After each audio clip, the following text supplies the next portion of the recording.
Tak warai ya dadi wong alim. Kempung malam piro? Malam 22. Selikur. 22. Piro?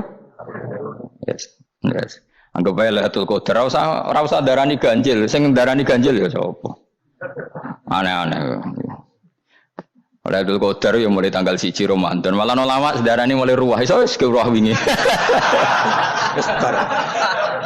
Wong kula sering tau Lailatul Qadar kadang mulut, kadang Dzulhijjah. Kula kan jenisnya on time. Kaya wong melarat, dene dhuwit pendak entuk THR. Nah wong marang pangeran ya sawal selo besar ya entuk napa? Lailatul Qadar. Mergo Lailatul Qadar iku malam diturunane Quran. Quran itu turun Ramadan tok apa tau Sawal ta? Sawal ya tau, Dzulhijjah tau. Dzulhijjah tau. Bolak-balik al-yauma akmaltu lakum turun to bulan apa? Dzulhijjah. Kowe mari amatir, itu angel terang. Sing darane Lailatul Qadar iku malam diturunne Quran. Quran turune iku piro? Ya macam-macam, Ramadan nggih bolak. Balik. Lah tapi ana kelas-kelas premium, ana kelas umum, kelas umum wis pokoke Ramadan. Sing ganjil dipilih salah sitok. Dadi iku pembatasan apa? Nah, Quran dhewe turun coba surat paling terkenal, ayat paling terkenal al-yauma akmaltu lakum turun tanggal piro? Tanggal 9 Arafah Dzulhijjah haji wada. Padahal ta'rif Lailatul Qadar apa unzila fihil Quran. Ya tapi ilmu ini mari debat biasa. Umumnya wong ora takok wong Gus nuzul Quran tanggal piro 17. Lailatul Qadar tanggal 21. Ya jare nuzulul Quran yo pas Lailatul Qadar. Wong-wong lak muni bingung nang wong. Nah aku sira bingung. Lha kok ora tau mikir jajal. Nuzulul Quran sing resmi ning kitab-kitab tanggal piro? 17. Lailatul Qadar tanggal. Padahal Lailatul Qadar disifati apa? Malam turune.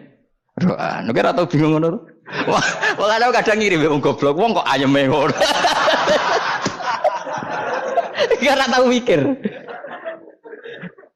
Aku men goblok-goblok. Dadi ana ilmu paradok barang ya tenang, santai. Padahal ya tak bedhek ya nuzul Quran tanggal piro sing resmi cara kitab-kitab.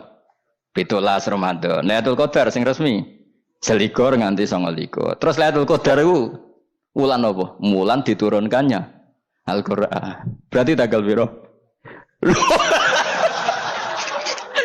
Bocah dijak pinter. Ya kan inna anzalnahu fi lailatul qadar. Saya tak tahu. Nuzul Quran tanggal piro? 17. Lailatul Qadar. Seliko. Terus Lailatul Qadar ku malam diturunkannya Al-Qur'an turun tanggal 17. Berarti Lailatul Qadar tanggal ada dik. Ora tau iskal yo gumen mbek wong-wong. Yo kok penak wae. Mulai dadi wong alim loro, Kang ora usah mari iskal. Ngatuk ditung bodho penak. Pokoke nuzul Quran tanggal piro Kang? 17. Lailatul Qadar selikur. Lha jare Lailatul Qadar pulang tujune Quran kok beda tanggale. Kan gak tau ge mikir. Alhamdulillah. Tanggalan. Lailatul Qadar tanggal piro? Saya pinter. Tanggal piro, Bos? Gitulah berarti sekeliwat. Jadi ilmu itu kabeh bingung no kan. Ya biasa bingung. Mulane yang bodoh barokah. Barokah. Barokah. Kula cara ora dipilih pangeran nggih milih dadi wong bodoh, tapi wong pangeran milih kula dadi wong pinter dadi tak syukuri wae. Tapi kadang kula iri, wong bodoh ku iri. Modele penak urip ngono. Santai. Ya saiki ya Lailatul Qadar ku sifate apa? Inna anzalnahu fi lailatul. Normale kan ainu nuzulil Quran yo ainu lailatul Qadar. Berarti tanggal piro? Dorawade lagi. Innalillahi wa inna ilaihi raji'un. Kita warai ilmu cara wong alim. Meskipun sampean boleh bantah siji yo kadang keterbatasan ilmu. Nomor loro hasud, bantah kan sebabnya macam-macam. Hasud. Nomor 3 bantah go kegiatan. Kayak wong kuliah nak agak kritis kan darani ra pinter. Jadi cocoklah ya kudu bantah. Engko khas-khasan cerdas apa? Nomor 4 bantah niku sifate wong wedok. Menang kalah protes. Berarti kowe ora lanang berarti wedok, tukang protes wedok. Nomor 5, bantah itu berarti dia punya keiskalan tapi nggak bisa keluar dari keiskalan itu. Jadi problem Anda ditimbangkan ke saya, itu ya ora sopan. Problem-problemnya dewe kok ditimbangkan ke saya. Begini terang no. Hukumnya Allah Ta'ala itu ada yang berstatus itu lugu. Lugu itu ya lugu ummi. Karena agama ini memang ummi. Ummi itu lugu. Sehingga agama ini tidak perlu diterangkan. Ngendikane Abu Hanifah, agama ini ketika datang itu orang lugu. Lugu itu murni. Murni itu proporsional. Sehingga sifat ummi itu baik. Misalnya saya bilang gini, rungono awas kena keliru. Kalau kamu sholat itu batal kalau makan. Itu ukurannya 1 upo apa 1 piring? 1 upo kan? Itu sudah batal. Terus kalau saya bilang gini, Jong nak tamu keimangan, itu 1 piring tak 1 upo. Enggak jawab ya? 1 piring. Orang iso misal, tak keimangan, gue 1 upo. Nah, lalu Anda ditanya gini, lalu definisi makan itu apa? Memasukkan 1 piring ke mulut, apa 1 upo ke mulut? Dalam bab sholat, 1 upo ke mulut itu makan. Tapi dalam bab hormat tamu itu 1 piring. Setuju ya? Tawari pinter kayak. Ayo tawari ya. Wes setuju ya? Wes pinter. Lo jawab wes pinter. Urung. Lailatul Qadar ya kono. Misalnya Lailatul Qadar menjadi super karena ada sesuatu yang super turun, yaitu Lailatul Quran. Jadi menjadi super karena yang turun adalah sesuatu yang super, dan itu artinya tanggal. Loh, salah nih aku cek. Iku utek tanggal 21 kabeh sing ngaji ning ngene. Oh jelas inna anzalnahu fi lailatul qadar. Rujuke ning ndi? Quran kan? Wa ma adraka ma lailatul qadar. Lailatul qadri khairum min alfi syahr. Makanya Lailatul Qadar itu ya bisa saja tanggal 1 kemarin sudah kelewat. Mbok entah ini jebelis baris dada. Atau mungkin Sa'ban. Jadi perdebatan ulama tentang Lailatul Qadar. Malah ada wali yang bilang saya tiap hari mendapat Lailatul Qadar. Nah, itu malah kelas meneh malah pusing, malah napa? Pusing. Udah enggak usah mikir itu. Jadi hukumnya Allah itu ada 2. Ada hukum itu lugu dan ini bagus. Makanya saya itu kenangan saya terbaik dalam membela Allah dan Rasul. Saya ulang lagi, kenangan saya terbaik dalam membela Allah dan Rasul itu masalah faraid. Dulu mungkin banyak yang ingat lah ketika tahun berapa lupa saya, tapi ada seorang menteri dan pakar Islam menggulirkan isu hak waris itu sama, lelaki dan perempuan sama, alasannya karena perempuan sekarang kerja. Jadi gara-gara kesamaan gender kemudian mereka ingin bagi waris itu apa? Sama lidzakari mislu hadzil unsayain itu ditentang. Gerakan itu pernah menguat, termasuk yang bisa dengan tanda kutip bisa menghentikan gerakan itu termasuk itu saya. Yang punya pikiran gitu tak parani, tak tantang begini. Saya bilang gini, Anda ngomong ini itu karena pinter apa karena tren? Tak tanya, ya karena pinter. Saya ini kan orangnya keren, punya kepangkatan jos lah. Ya kepangkatan jos, kepangkatan dunia, mestinya cara pangeran bojos ora ya ora. Cara ukuran dunia itu jos loh. Tak tanya, saya itu Pak Ba, termasuk yang setuju gerakan kesamaan gender. Dulu kan lelaki perempuan itu beda sekali karena lelaki kerja perempuan tidak. Sekarang sama-sama kerja maka warisnya harus sama. Terus saya tanya gini, lalu penyebab warisan itu kerja apa lelaki? Dia jawab kerja. Dia nggak ngerti kalau ngadepin saya. Saya ini kan orang alim yang biasa belajar mantek. Dia ini roh nak aku ngalim. Sembrono ya jadi ini. Ketika tak tanya gini, lalu misalnya saya punya anak, yang anak saya putri itu direktur BUMN atau direktur bank atau direktur PT besar. Kemudian anak lelaki saya idiot, goblok. Warisannya dikasihkan siapa? Kalau kerja adalah alasan dapat warisan, berarti anak saya perempuan itu yang dapat warisan dong. Anak saya lelaki kan idiot, nggak kerja. Lalu warisan itu berdasar prestasi apa empati? Kalau berdasar prestasi malah Anda ini aneh. Sudah kerja direktur BUMN hanya karena dia kerja, dia dapat warisan karena Anda bilang asbabul irsi adalah kerja. Kalau saya bilang karena empati, saya juga gak fair. Yang kerja juga butuh modal gak saya warisi, tapi yang idiot tak warisi karena warisan berdasar empati. Lalu Anda milih mana? Bingung deh namanya. Sampai dia ikrar, saya belum pernah mendapat perlawanan seperti ini karena Anda ngomong sama orang-orang goblok kata saya. Terus saya bilang, saya ini ngaji Wahab khatam berkali-kali. Anda mungkin baca kitab Wahab itu hanya terjemah. Maka menurut Islam yang menjadi hak waris itu sebabnya zukurah wal unasah, kelelakian menjadi dapat 2 bagian, keperempuanan menjadi 1 bagian, dan itu Islam tidak mau urusan dengan prestasi maupun empati, mujarrodul zukurah dan mujarrodul unusah. Sehingga dengan seperti ini tuh Islam nggak ribet. Coba kalau kamu pakai ilatul hukmi, pakai cara berpikir logika, malah ruwet. Karena tadi, kalau kesamaan gender itu karena perempuan kerja, lalu misalnya yang lelaki idiot misalnya atau pengangguran, warisan kamu kasihkan siapa? Kalau kerja itu menjadi alasan hukum, kamu kasihkan yang perempuan kan? Aneh enggak? Yang sudah kerja malah kamu kasih warisan yang nganggur? Enggak. Berarti berdasar prestasi atau berdasar empati. Kalau kamu dapat warisan idiot dulu dong. Idiot dulu, goblok dulu, kecelakaan dulu, baru dapat warisan karena dapat empati. Yang sudah PNS enggak perlu dapat warisan karena sudah juga ruwet. Fikih seperti ini ruwet enggak? Ruwet. Nah, kata Imam Haromen gurunya Ghazali, agama itu kadang dinuna dinul ajais. Kita ikut yang lugu saja. Allah bilang lelaki dapat 2 bagian dari perempuan, ya lelaki ya yang punya alat kelamin, penis. Perempuan yang punya farji, ya sudah gitu aja, enggak usah ruwet-ruwet. Kenapa begitu? Ya sudah seperti itu. Nanti lama-lama gini kalau diterusin. Ada seorang dokter fikih perempuan.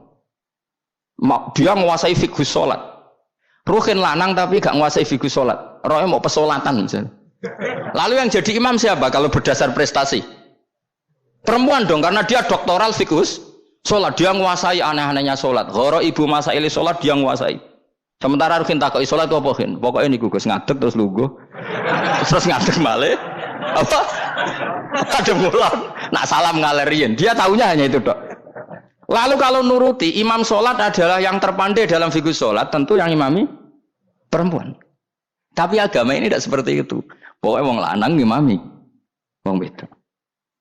Jadi makanya kata Imam Haromen dinuna dinul ajais. Sampai Said Muhammad itu sering ngutip beliau gini kan, Allahumma imanan ka imanil ajais, ya Allah.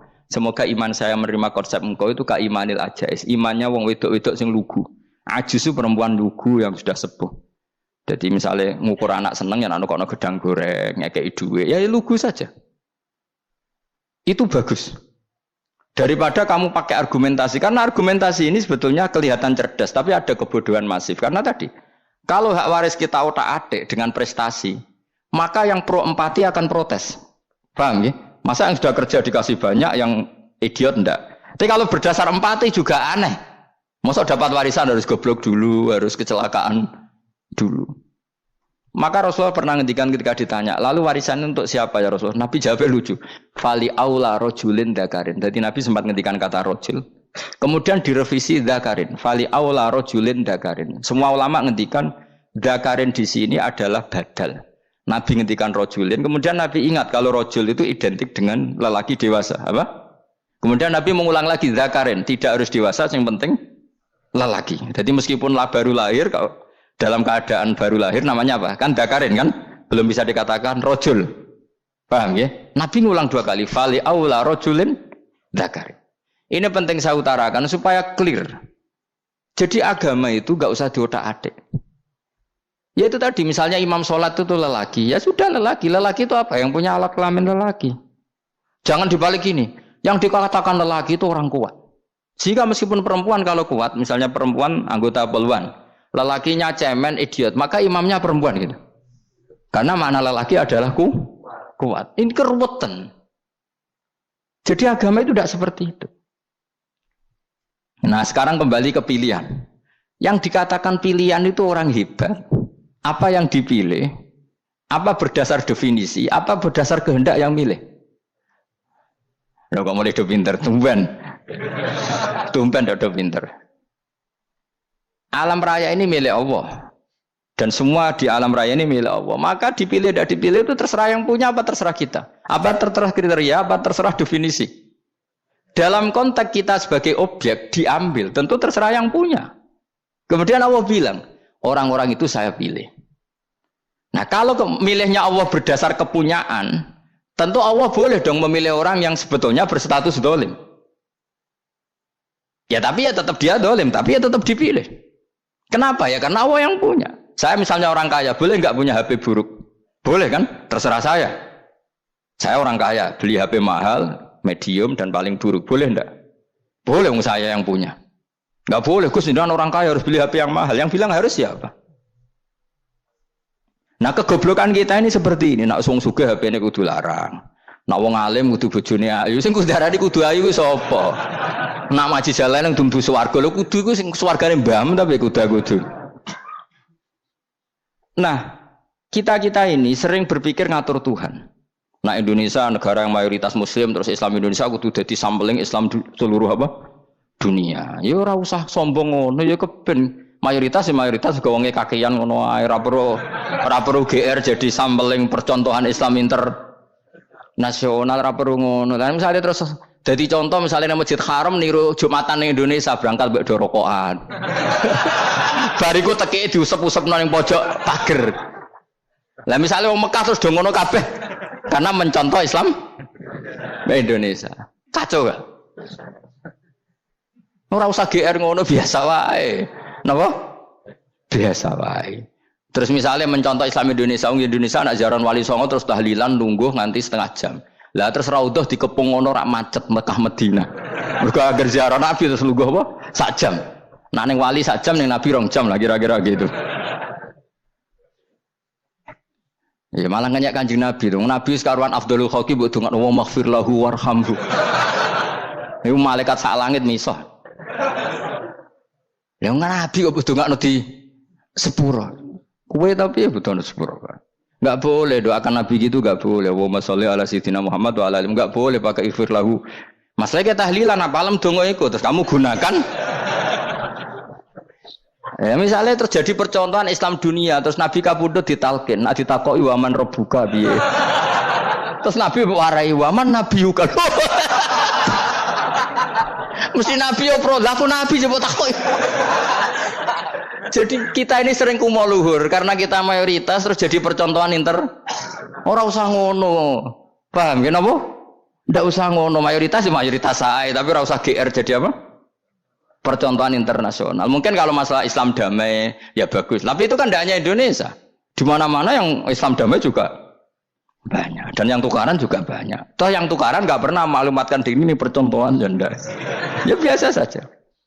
Saya ulang lagi ya.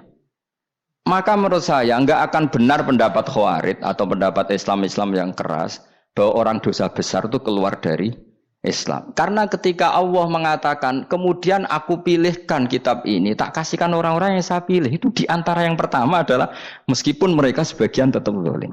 Artinya tetap zalim itu tidak menjadi dia keluar dari status Islam. Paham ya? Sekarang saya tanya, yang dikatakan warga Indonesia itu siapa? Ya siapapun yang bergeografis di Indonesia, lahir sebagai akte Indonesia, ya orang Indonesia. Kemudian ada yang penjahat, ada yang maling, kita penjara. Apa dia keluar dari kebangsaan Indonesia? Enggak kan? Sama ketika orang Islam menjadi zina dan fasik koruptor, keluar dari Islam enggak? Enggak. Karena Allah tetap bilang faminhum. Apa? Faminhum. Jelas ya? Wes kayak gak ngarah Khawarij. Kenapa? Kalau Khawarij cara berpikir itu ekstrim. Setiap dosa besar itu mengeluarkan orang dari status Islam. Oh, itu bahaya sekali. Karena nanti kalau itu iya, kita akan kehilangan banyak orang nopo Islam. Makanya Nabi nanti ngendikan, saya berharap yang nanti masuk surga dari umatku itu separuh, 2/3. Itu kata ulama-ulama. Kalau kita pakai mazhab Khawarij, orang Islam itu tidak sampai 1/3. Karena banyak yang keluar dari Islam. Duwe keris gak Islam, duwe akeh ra Islam, nglakoni jimat gak Islam, nyekel patok gak Islam, dosa gede gak Islam, korupsi gak Islam. Terlalu banyak yang kita usir dari Islam. Lalu kita ngusir atas nama apa? Coba. Kalau atas nama Tuhan, kamu tidak Tuhan. Atas nama wakil Tuhan, Tuhan tidak pernah mewakilkan ke Anda. Orang-orang mandate. Yang kita tahu dari Quran ya ayat ini, tsumma awrasnal kitabal ladzina astafaina min ibadina. Kemudian kitab ini tak kasihkan orang-orang yang saya pilih. Dan orang yang saya pilih itu faminhum zalimul li nafsi. Dan sebagian dari itu adalah orang dolim. Dan itu jelas bagian dari itu. Artinya keluar apa masuk? Keluar apa masuk? Masuk. Meskipun ya yang dolim tetap berstatus dolim. Kayak warga Indonesia, ini semua warga Indonesia. Paham ya? Yang maling ya tetap warga Indonesia. Meskipun ya tetap maling. Jelas ya. Tenan to ora ya. Makanya ahli sunnah itu pendapatnya falam nukafir mu'minan bil wisri. Kita tidak akan mengkafirkan orang mukmin hanya karena melakukan dosa.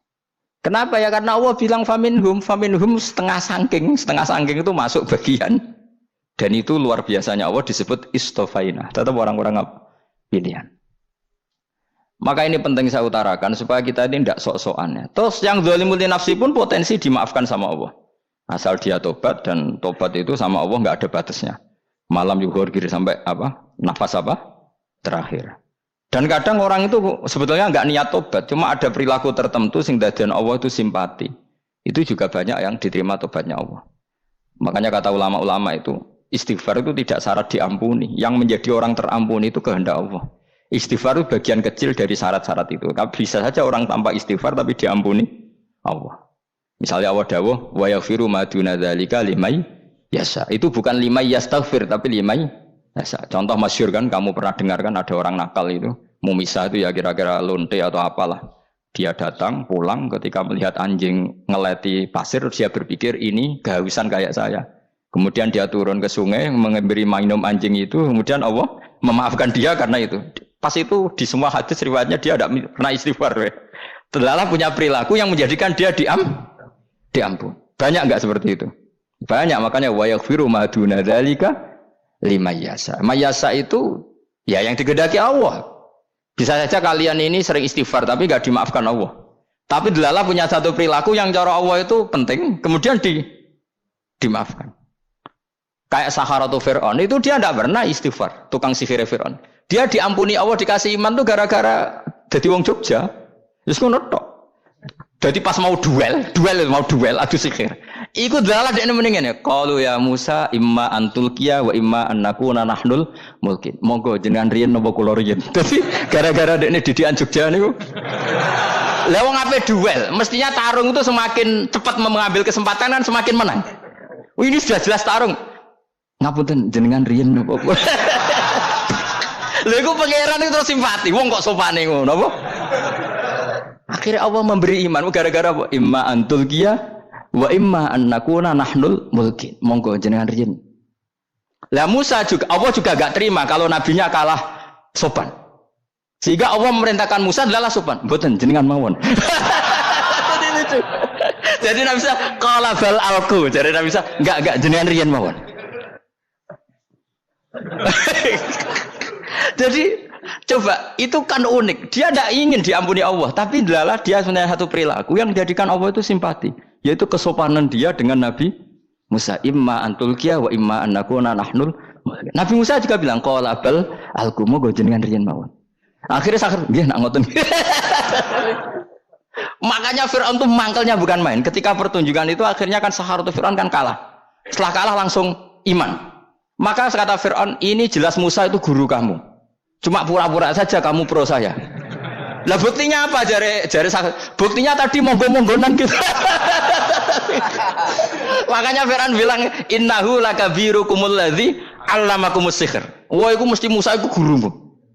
Padahal ya gak kenal sama sekali. Cuma gara-gara monggo-monggonan tadi itu akhirnya terus pikirannya Fir'aun.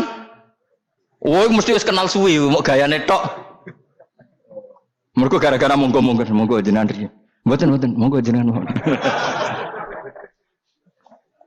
Jadi makanya sampean jangan putus asa. Makanya keliru sekali kalau kita bilang diampuni Allah nunggu istighfar. Enggak. Tentu istighfar penting, kita sepakat. Istighfar itu penting, kita sepakat. Tapi itu tidak satu cara-caranya Allah untuk orang bisa diampuni. Nabi misalnya ngendikan ana wa kafilul yatim kahateni fil jannah. Coba. Orang sering istighfar sama kafilul yatim, kira-kira surganya cepat mana? Cepat kafilul yatim meskipun enggak istighfar. Kalau istighfar terus tapi medit ra karuan.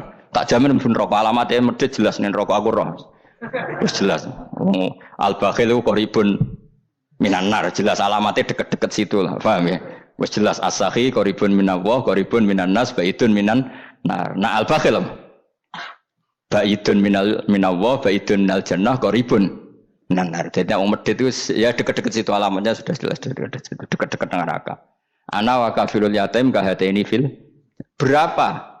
Apa semua yang dimaafkan Allah Nabi nyebut syaratnya istighfar? Kebanyakan malah enggak. Orang alim misalnya.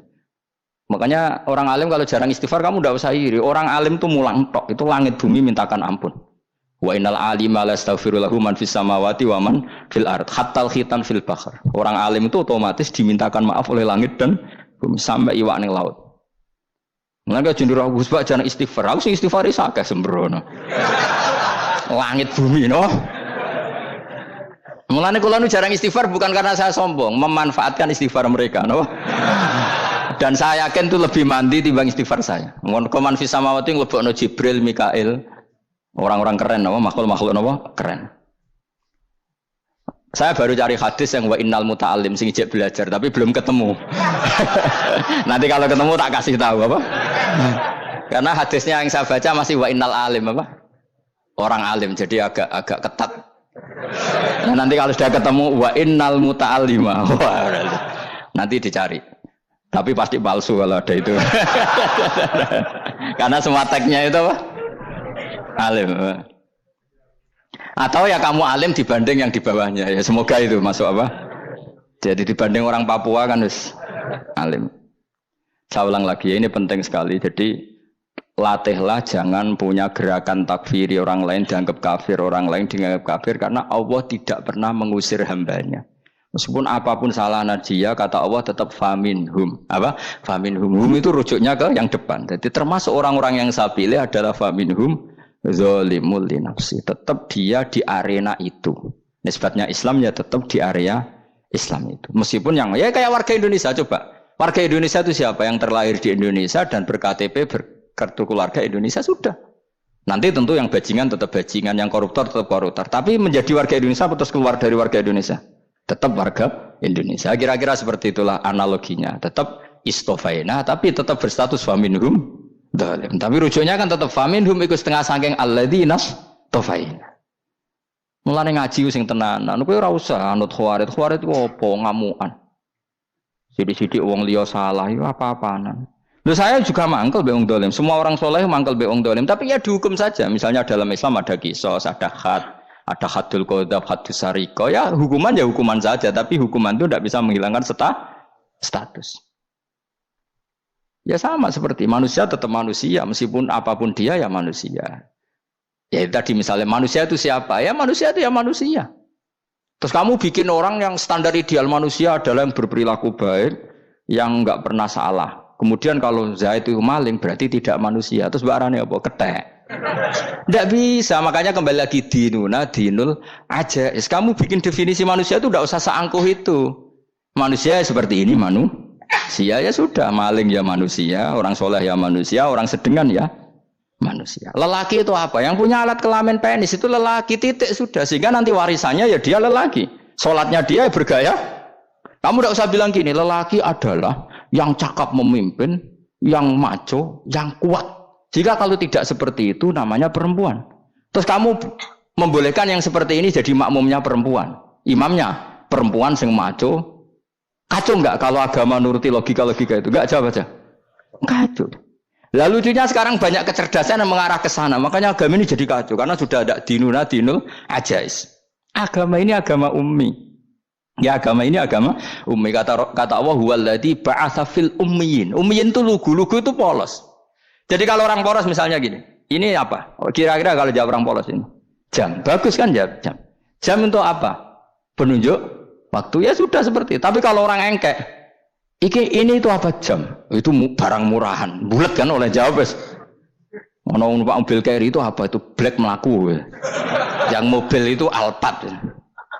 Jadi kacau. Enggak boleh agama dibawa ke sana. Apa? Agama di sana dibawa ke sana. Nah itu madzhabnya ahli sunnah apa? Wal jamaah. Ketika Rasulullah ngendikan la yu'minu ahadukum hatta yuhibba li akhi, ora kok diarti ini ora iman. Jika yang menyala itu tidak iman, tidak seperti itu cara mengartikan ahli sunnah wal jamaah. Karena status itu tidak pernah hilang. Yang hilang hanya kesempurnaannya. Paham ya? Kesempurnaan kita jadi manusia hilang karena kita maling, karena jadi koruptor. Tapi tetap kita manusia. Kesempurnaan kita sebagai orang mukmin hilang kalau kita fasik. Tapi kita tetap mukmin. Paham ya? Makanya setiap hadis gitu kata ahli sunnah la yu'minu imanan kamilan. Wis dong ya. Dong. Ya terus alhamdulillah subhanallah. Ya udah alim semalam 12. Malam Lailatul. Aku kadang yang melok goblok aduh. Saya itu sering dididik sama bapak saya, sekumpul wong akeh kudu melok goblok guys. Makanya bapak itu kalau ada orang pidato, bapak kan juga enggak suka pidato juga, tapi ya kerso kadang-kadang, saya pun kadang-kadang kerso. Asal sing utus pernah guru, pernah sepuh kadang kerso. Nah, bapak nak bahas pengajian diomongin balik dari bapak, malah bingung. Ngomong apa wae. Coba kita dengan PD-nya bilang Lailatul Qadar itu 21 sampai berapa? 29. Lailatul Qadar. Warna iki malam Lailatul Qadar. Lalu Lailatul Qadar keren tuh karena apa coba? Karena nuzulul Quran. Lalu nuzulul Quran tanggal 17. Lalu Lailatul Qadar tanggal berapa? Oh, ada nih. Alhamdulillah. Tapi ini jangan jadi keiskalan yang masif, itu sudah difitnah. Coro Gus Bak, ya coro Gus Bak, coro Quran ngawur gitu. Sembrono. Memang aku tidak pendapat tentang Quran, ya dan ayatnya seperti itu. Maka yang benar, Lailatul Qadar itu kata ulama-ulama dulu, orang yang beramal soleh, ya itu sudah anggap saja dapat Lailatul Qadar. Ora usah ndelok esuk-esuk ndelok srengenge blerengen ta ora, nek ora blerengen berarti untuk Lailatul Qadar. Jan mendung kan blereng iki. Terus bengi angite sayup-sayup. Anggere dini hari ya sayup-sayup blok-blok aneh-aneh wae. Lah nek pikir sego ora, berarti wong laut gak taran untuk Lailatul Qadar, ke Segoro Kidul langine bianter. Lah nek ning Dieng ya mesti sayup. Mau angin ndok gunung wis kesel tadi ora sayup-sayup. Gawe ukuran ojo ngono, gawe ukuran ngono rak wong Dieng luwih ngrasa entuk Lailatul Qadar timbang wong Segoro Kidul. Ke Segoro Kidul angine apa? Buanter. Padahal alamate piye? Sayup-sayup. Aneh-aneh. Maksudnya alamat ngono iku ora ngono, maksudnya ayat iku Kanjeng Nabi mbadhawuh ngono maksudnya ora ngono. Wes dong ya. Ayo Lailatul Qadar tanggal. Aku seneng wong bodho. Kowe enak urip wis happy no? Happy. Ya saya ulang lagi ya. Jadi kejati dirian itu tidak bisa hilang dengan standar keidealan. Yang hilang itu standar apa? Keidealan. Misalnya kita maling ya eman lah sebagai orang mukmin kok maling. Warga Indonesia kok kriminal tuh eman, tapi dia tetap orang Indonesia. Orang Islam tetap Islam meskipun dia fasik. Sebab itu Allah ngendikan faminhum zalimul linafsi. Sebagian dari orang yang saya pilih dia adalah orang dolim. Ya dolim saja. Kamu jangan kamu katakan kafir ya dolim saja. Dolim kira-kira maknanya kurang ajar, kacau, kriminal. Tapi kan tetap dia orang Indo.